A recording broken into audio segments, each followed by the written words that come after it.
everyone, welcome to Practical Diplomacy. Here's the fun part, right? Diplomatic immunities. These stuff from action movies where you just flash your diplomatic passport and all gates open up and you are untouchable no matter what. Well, as you could have guessed, reality is somewhat different. Yes, diplomatic immunities are a very important set of guarantees that one country's diplomatic representatives are exempt from the jurisdiction of the host country, thus are able to perform their diplomatic duties to the fullest. But it does not mean insanity, okay? So let's see.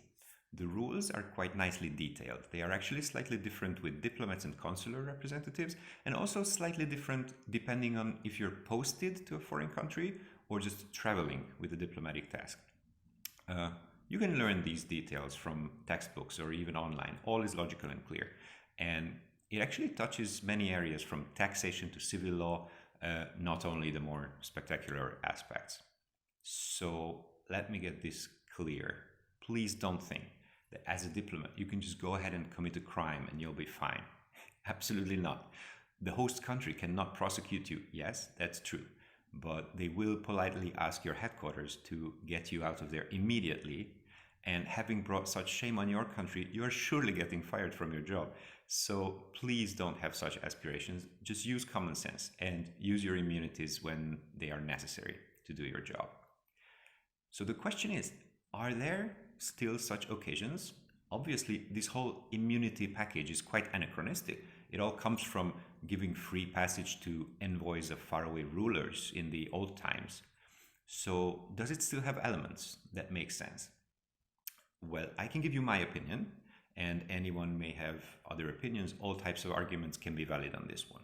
So I believe two aspects of immunity still make sense. One is that since confidential information and materials are sometimes carried by diplomats, I believe the untouchable quality of the body, property, residence, and vehicles of diplomats is valid till the present day.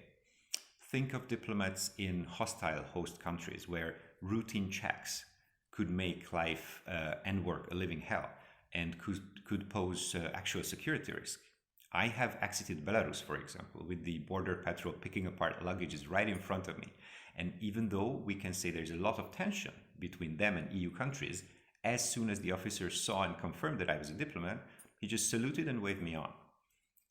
The same in Iran. Upon entry, like a dozen people in front of me had to take their laptops and notebooks, etc. out for inspection, and the border guards had an English-speaking civilian with them, randomly reading through those private or professional papers, but I was given the due acknowledgement as a diplomat, and I could go on uninspected. So I believe that is fair deal. The Belarusian and Iranian diplomats will also enjoy the same immunities abroad. The second such aspect is an absolutely everyday thing. It is traffic rules. As a diplomat, at times you simply must be there at places at the exact minute. Not because you want to, but because your country and the host country wants you to. And if it's a busy day, almost all days are busy when working abroad, it does happen that you are running behind schedule. So when you are driving your car over the speed limit and maybe even park it where you shouldn't in the absence of any free space to get to your official event or meeting, then you are not doing it for your own fun, but to perform your diplomatic duties. Therefore, I do believe it is fair that you are not getting a ticket or a fine. Now, one must realize that as a diplomat, they represent their country, their international organization, etc. Therefore, these situations must be limited to necessity. The fact that you won't be searched doesn't mean you should be crossing the border with something illegal in your pocket.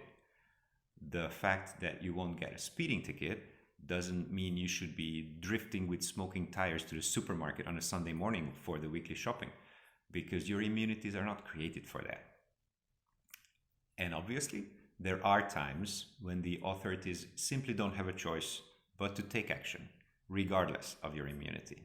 If you clearly present a threat to other people or property, then they will actually detain you and notify your consul to come and pick you up. The obvious example for this is when a diplomat gets drunk and starts to drive. Then, sorry man, but you'll not go on, whatever your passport says. It's really funny when some self-important high-ranking diplomat claims to be exempt not only from local jurisdiction but also from common sense. At the Entebbe airport in Uganda, I was lucky to have a Western European ambassador, I don't want to say the country, in front of me at security. And he was outraged that his stuff, not diplomatic mail, just his personal handbag, must go through the scanner.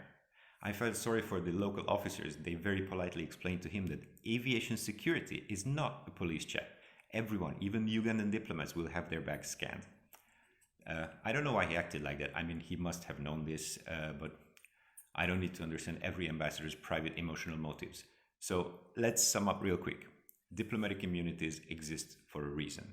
If you have them, use them with common sense and with respect to the host country. That's all. Thanks for watching. Keep promoting peace. See you in the next chapter.